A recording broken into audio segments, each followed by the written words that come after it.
What up, guys? It's DJ Myst. I am back. I do apologize that it's been a while.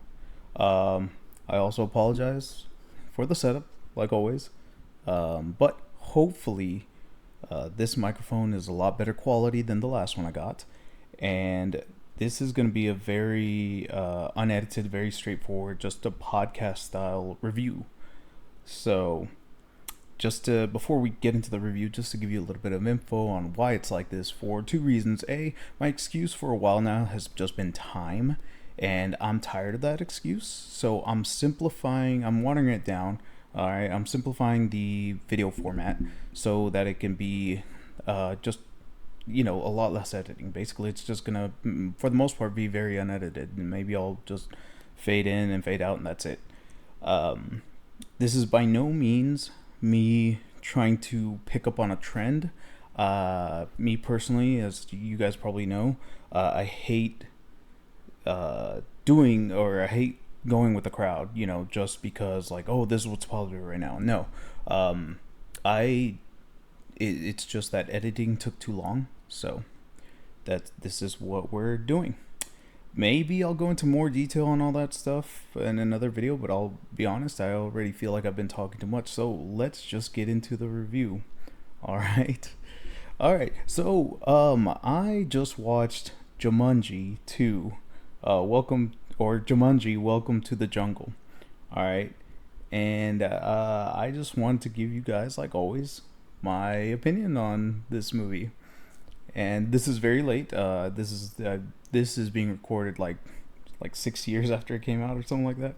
So it's I'm late to the party. But on a lot of my reviews, really, I think going forward, it's like I'm not always gonna catch the newest and biggest release. I will try to, but I think you guys really just like to hear my opinions on any movie, really, and especially if it is not a currently relevant film. I think it might spark interest in you guys going to check it out for yourself. So that's what we're doing. All right. So, like always, let's start with the good. All right. Got my notes down here, so I do apologize if I look down and not just at the camera the whole time. I just, I don't memorize all the stuff that I write. So, but like always, yeah, let's start with the good. Here is the good. For starters, it's a very respectful sequel. All right, so it didn't feel like a cash grab or a or like they were relying, they were doing a cop out and relying on big names like The Rock and Kevin Hart to as the main source of income for this movie. They weren't. It's not like they were banking it on star power. And this movie came out when The Rock and Kevin Hart were probably at their peak of doing their little duo thing. So even with that in mind, and when in the time period that it came out, it does not feel like a cash grab. So that's one thing I really do appreciate about the film. It actually, I think that not only is it a sequel that doesn't feel like it's just trying to make money off of a popular film from 20 years ago, 25 years ago, or I don't know how long it is at this point, but it actually feels respectful, not only to the previous film, it feels respectful to Robin Williams. So in my opinion, had Robin Williams still been alive when this movie was made, whether he would have starred in it or cameoed in it or not, I feel that this movie, unchanged, with the exact same script it got, and it would have been something that respected, again, the original film and Robin Williams. And I think I firmly believe that Robin Williams, whether he would have been involved or not, would have given this movie his blessing. So that's something that I really do appreciate. So again, I can't say this enough. It's a very respectful sequel. I feel like that there was a lot of care put into, hey, we're gonna make a Jumanji sequel. Obviously, the point of any movie, any business is to make money. So they obviously wanted to make money from it, but it it felt a lot more considerate than that. So thank you very much, guys. And I do apologize. This is it is like 4 in the morning when I'm recording this, so I I didn't do my research on who distributed it, so I'm not sure which studio made this one. But either way, I just want to put that out there that that's a very good thing. Again, definitely feels like it's a worthy successor. All right, so let's see. Oh yeah, another good thing actually when it comes to the story. Simple.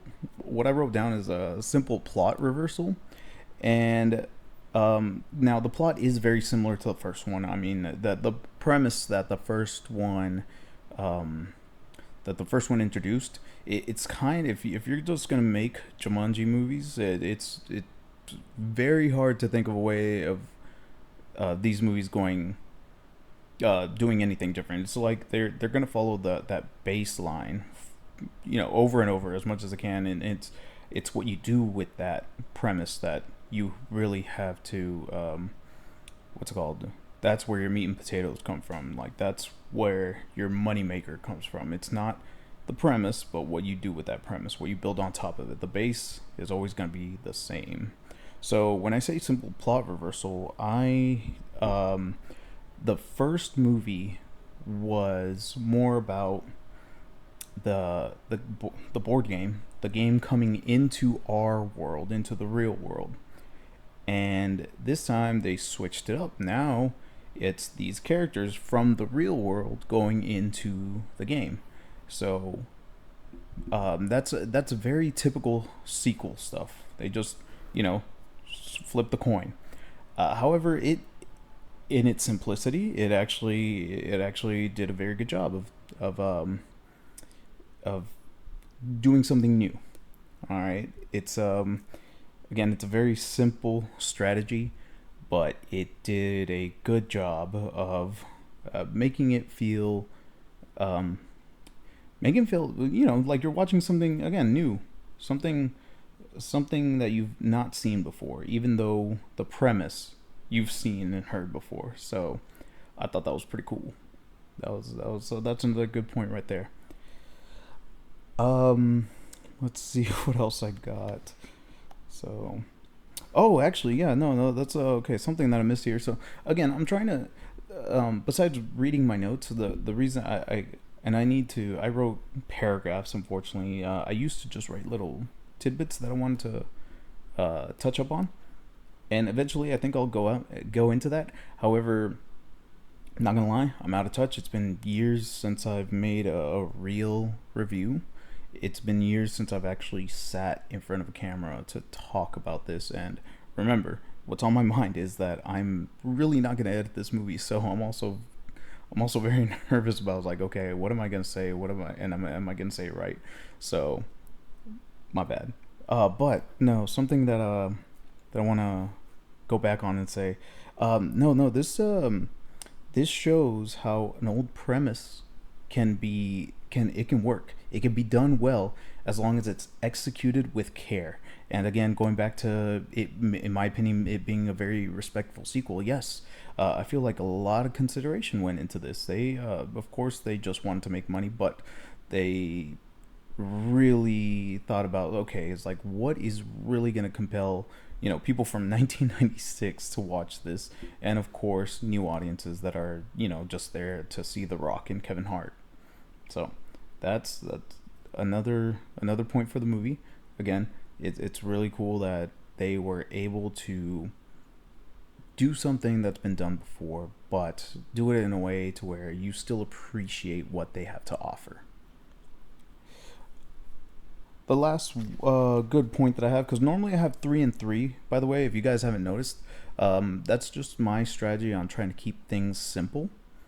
But at the same time, now when I was doing these quite frequently, again, I'm very nervous right now and I'm very out of touch, but I also had a lot to say even when I wrote down like little points here and there. So But the last good thing that I have is that's it's the acting is it's not only a funny movie, it's a fun um they're you can tell that the actors are having fun with this video game world that they are presenting. So the acting is fantastic, and I'm pretty sure a lot of other people have said this.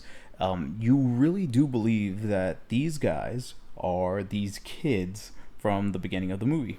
You really do believe, for the most part. Now I'll get into a little bit of that in a bit, but you really do believe that The Rock, even though he's this big dude, very muscular, you know, you really do believe that he is the very, uh, very shy, very cowardly. Uh, Started with an S. I do apologize. I forgot his name. It was like, it wasn't Stewart. It was man. You know what? I should have. See again. I didn't. I didn't do a lot of even though I wrote notes about my perspectives, I didn't write notes on who starred in it, what their names were, and the reason for this, besides the fact that it's 4 a.m., just for a little bit more background info. This is my last day off for my weekend before I have to go to work, and I work overnight, so that tells you why I'm up at 4 a.m. After this, I gotta do laundry and then get everything ready to start my week at work. So again, probably me rushing too much to get this recorded and get this out. That's on me. But I'm even though I'm not showing it, even though I'm smiling and kind of laughing, excuse me, kind of laughing about it. No, I am actually kind of stressed right now because I'm trying to make this good, and I'm not trying to rant too much. But at the same time, while expressing my opinion, I don't want to come out bland just because, like, hey, I need to get this out, need to get this out, need to get this out. No, so yeah. The spotlight's on me and the pressure is on. But anyways, let's go back. So you really do buy that these guys are these characters. So for so for the most part, there are bits and pieces where Kevin Hart, Kevin Hart and The Rock are doing their usual. Kevin Hart is playing the stereotypical. He's a small guy, so he's just the male version of a damsel in distress. Just because he's small and fragile, he's being loud. So there is a few moments where Kevin Hart's just being Kevin Hart, but there are a good amount of moments where you believe it's the see, I remember his name. It's because it's an appliance, Fridge. So, but there's many times where you believe that he is Fridge. So that was pretty cool. That he got that down. Same with The Rock. Again, I don't know. I don't even know The Rock's character, and nor the kid that The Rock is supposed to be portraying. But same with The Rock. He has his moments where he is borderline, just doing his usual, where he's the straight man, but at the same time, he's not so he's like a softened version of the straight man. He is compassionate, but he always has to be heroic, and it's heroic to almost to the point of arrogance. That confidence is almost crossing the line. So he still has a lot of that. The Rock is still The Rock in this movie. However, there's many moments where that cowardly character, that really insecure character, really stands out. For example, like close to the beginning of the movie, when they first come across some enemies, he is the no, it's not just it's I think it's actually, they come across a hippo, and he is the first one to run. Like it's this dude that's like 6'5", all muscle, and he bolts on out of there. He leaves everyone behind. So little things like that, I'm like, okay, this is great. So Yeah. So that's those two actors, but the two actors that nail it, that just you believe, and they don't have a reputation or a a usual like, they don't have something to feed off of. Like again, Kevin Hart and The Rock, besides being their usual selves, those two work together so well that they're the same characters oftentimes in all the movies that they're in. So, but Karen Gillan and Jack Black, fantastic. Wow. I Those guys nailed it. Like Karen Gillan really sells it. Like she's this out of touch, nerdy girl that's just to herself and just very again. And it goes into depth a little bit in the movie. Like has her guard up constantly. Um, Very ignorant to a lot of things when it comes to being social with people.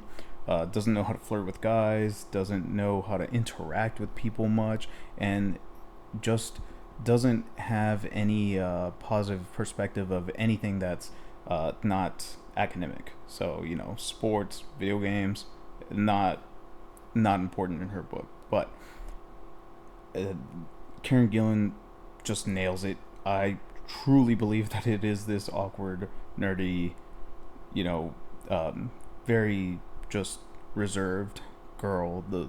Throughout the whole time, the whole adventure. And Jack Black, man, he is, dude. Okay, so if you were to if you were to tell me that supernatural body switching actually could be a possibility, Jack Black is this in this movie. That is the example to live by. Oh my gosh, this guy was definitely like this 15-year-old girl. um, did such a good job. So he plays a character about this. It's a very cliche character for movies these days, but it's a girl that's this high school girl that's very self-absorbed and just very centered around social media. All she's worried about is her likes, her followers, and because of that, she's just it really goes into she has no identity because she's doing so much to just try to be whatever's popular. She's just trying to be there for everybody else. That she's out of touch in a different way than the other girl. But you know, that being said, she finds guys attractive and certain things in guys attractive more openly than the other girl, and that it's fantastic. Oh my gosh, like not only the way that he talks like a teenage girl, like there's so many body language that Jack Black just gets right. The way he so his character has a a bit of a fascination with The Rock, or an attraction, and there's also a scene where Jack Black's character is trying to teach the other girl how to be more feminine, and man, that guy just honestly, I don't want to give too many examples that go into spoilers, but it, just if you haven't seen it already, watch it. You'll look up clips on YouTube if you want, but if you have seen this movie, you know exactly what I'm talking about, and he is probably the best part of the probably the best part of the movie because he just plays that girl so damn well. Like, and I just man, again, I truly believed it. So those two characters really knock it out of the park. Jack Black and Karen Gillan, I think, are the stronger uh, of the four. So, all right, let's go into the bad. All right, and this movie it has some bad, but I'm gonna be very lighthearted on the bad. Like I could honestly, a lot of times I think the bad is so easy to talk about, and I try to be as neutral and fair as possible across the board. There is some bad. But overall, this movie's very, very fun. So, but the bad. All right, now I gave the premise, sorry, some props, but I didn't give the story some props because it's almost, the base premise is a rehash of the old one with a little bit of a twist, but when you get into the actual story, all right, why they're in the video game? Honestly, it's like there's this curse, and they mention it, and almost throughout the whole movie, you're like, what curse? Because they don't explain it. The only thing that I got out of it is that the main villain, that he can control the jungle wildlife, and that's it. Like, there's no explanation as to why he wants that power and what he's gonna do with it, and it seems that that's all he's able to do now. He has this one. He has this one like vulture that really does its job well, but all the other animals don't really feel like they're under his spell per se.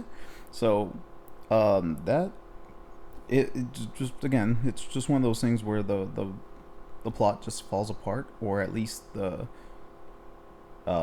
reason for this whole jewel that gives him control of the jungle, like, it just goes nowhere with that. So, and a lot of the times when it comes to him controlling these animals, it feels like he just has more of an influence, not really control, because and again, maybe it's just our main characters shielded by plot armor, but there's a lot of times where I feel like, if he really did have full control of these animals, like, our main characters would have been like dead 30 minutes ago. So, but again, I think it's just convenience for the characters to make their way on the adventure.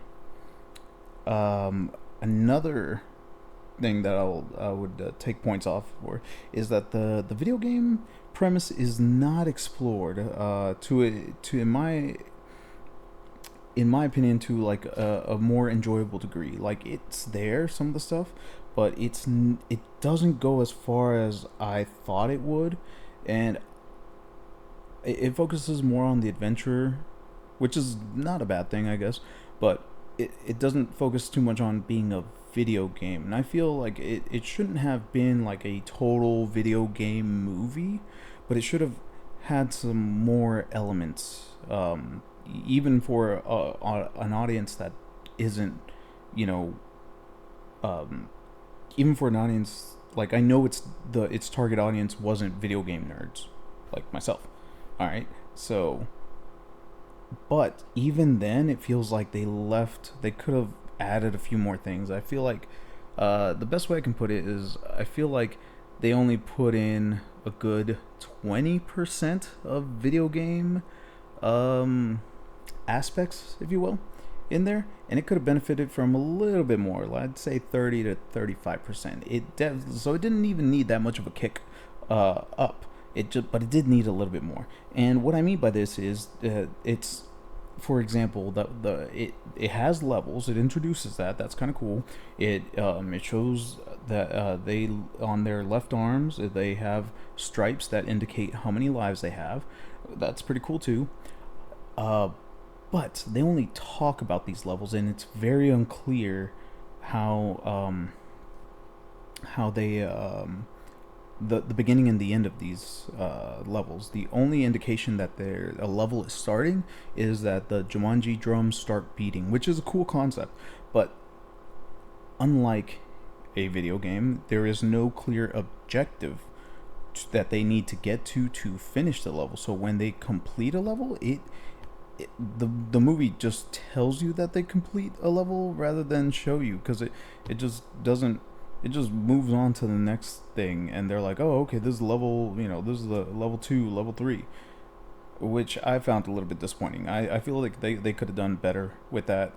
They could have embraced their whole video game aspect a little bit more, and I feel like they just didn't have the confidence in themselves to do that. So that's a little bit of a writing issue, in my opinion. Let's see here. So the game was. Oh yeah. So okay, going back on the levels, actually, something that I wrote down. So the first movie, by the way, is very clear on its levels. So it's a board game. Everyone has to roll dice. All right. The first movie, everyone has a turn. All right. When you roll the dice, the I don't even know the orb in the middle, comes up with a riddle, and that initiates what they have to do with their turn, and then they complete it. So the first one, again, for someone that doesn't play board games, it is very, very clear on, it's I guess the rules of everybody has a turn, everyone has to roll dice, and everyone has to complete a task. Bet. This one is not. They have a map that indicates what levels they go to, but there's no like this is what you need to do for this level to be complete. They have a little bit of that in there, but it's so vague, and it's just like at some point it just feels like they're making stuff up. There's 2 points in the movie that I'm not going to go into spoilers, but I will mention the animals that involves, and again, because the animals that involves is not a spoiler. However, those of you that have watched this will know exactly where I mean that. Like, okay, they're just making this up now. So, one involves a snake and one involves an elephant. And when it gets to those two animals in the movie, you're just like, yeah, no, this is they pulled this out of their ass. I'm sorry. This is just like they pulled that out of nowhere. Then I don't know. It's plot forward. Let's go. So that's something that the first film, did better, and that's what I mean by it should have embraced its video game aspect a little bit more. So it would have been clear. It's like, hey, this is level 1. This is what we need to do. This is level 2. This is what we need to do. And I think it would have been done in a way that wouldn't have required its target audience to be well immersed in video game knowledge. So, but for the most part, it did the basics pretty well. Another thing with the video game aspect that and this kind of, I guess, goes with it not taking full advantage of its creativity or embracing the fact that it's a video game movie, is it does not know what period of gaming it's in. Now, for the most part, it is a retro video game. From what it looks like in the real world, it looks like an Atari cartridge. And for the most part, like a lot of the font, a lot of the indication, like they have a menu screen that pops up, and that is very reminiscent of like older games, NES, definitely beyond the Atari, but even though it looks like an Atari system that they're playing on, but it's very reminiscent of like NES games. But then some of them, so you'd think the missions would be pretty straightforward. However, later on they get into some missions or tasks that would be present in a modern day video game that I can't see happening in the NES days. There are 2 points. One, the big one is where one of the characters has to distract a set of guards so that the other characters can sneak into a certain place, and that type of setup. And I mean, it has a very like stealth, kind of stealth mode setup, stealth game. So, that's something you'd see in more modern games, like Metal Gear Solid. You'd see in some of your, believe it or not, some of your Call of Duty games. It's just, or something where like The Last of Us, where you do have certain missions where you have to be stealthy. It doesn't go too deep into that. I'm just saying that that scene in the movie, and then there's one later on where the group has to split up, and again it's a little too complex for the video game system that it is trying to present. So I feel like they should have just stuck with NES style. All right, and that might be a nitpick, but I'm just saying that it really kind of it doesn't take you out of the movie. It just takes you out of the premise that they're, because it still, yeah, feels video game like, but it just doesn't feel like the video game that they started with. So, and then the my next bad point is more so, it's borderline nitpicking, but it ties into the, what I just went over. I feel like more lives would have been a benefit for this movie. So instead of three, I think they should have had five. And now three is a very standard starting number of lives, especially for older games. But I feel like they five would have been better, because I feel like they got in tune with their abilities a little too well, a little too fast. So I feel like a few more deaths and a few more screw ups, and a few more learning curves would have been better. Or sorry, they would have gotten a few more learning curves to just embrace who they are in the video game, rather than just these four fish out of water high school students in a video game world. So that's something I think they could have used a little bit more of, because just having three lives, I mean, the characters die, once or twice, and that's it. And then like they have to be alive for the rest of that.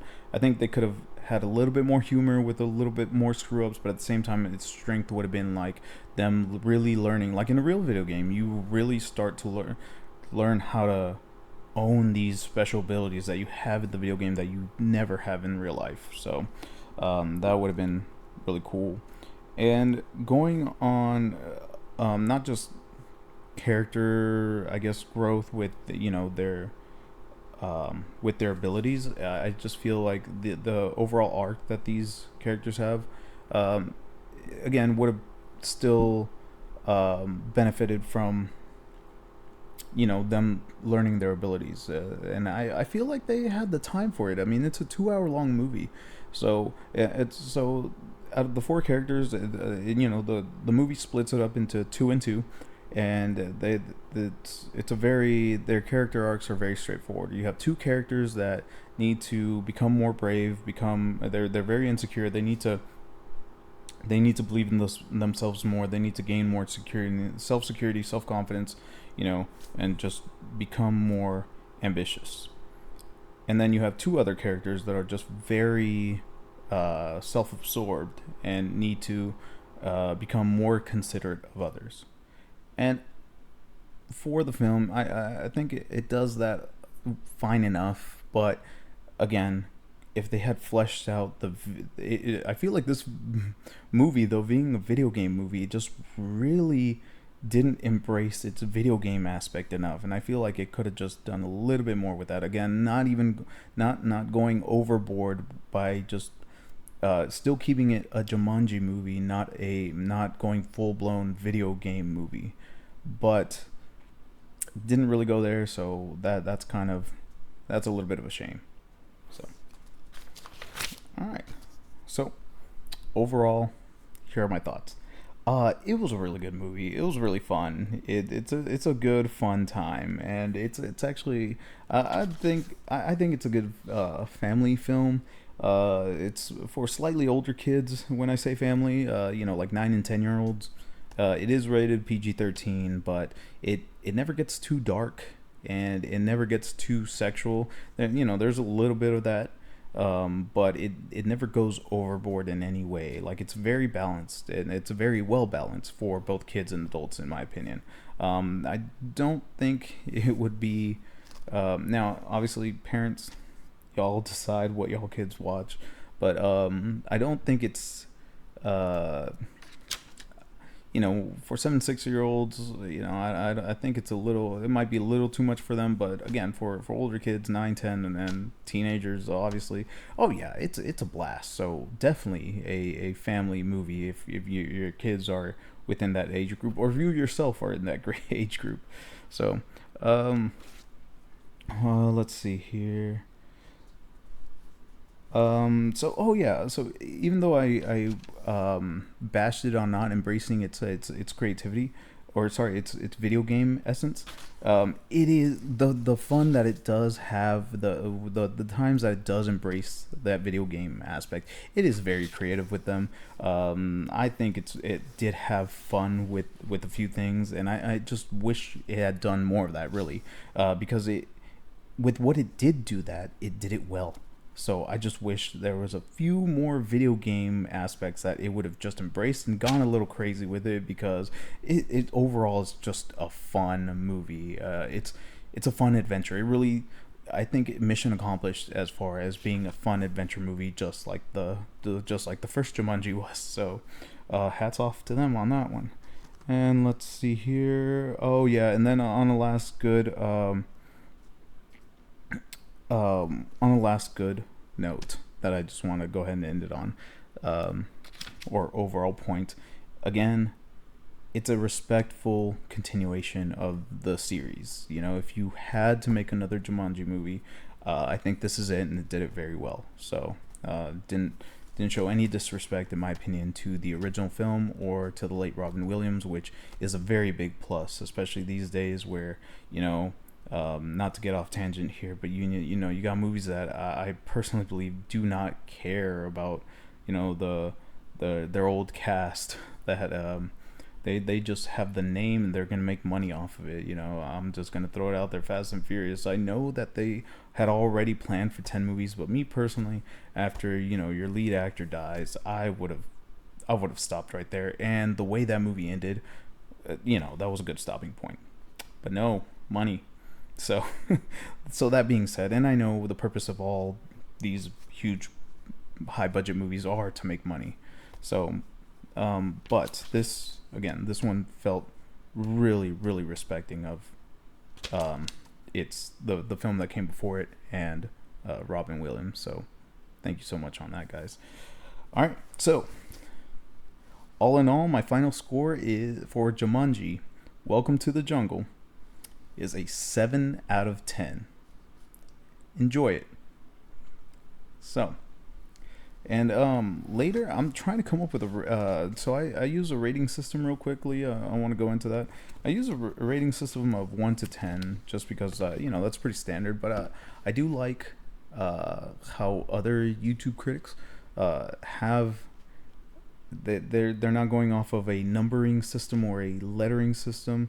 So I might adopt their strategy and just come up with a cool little catchphrase for some of them.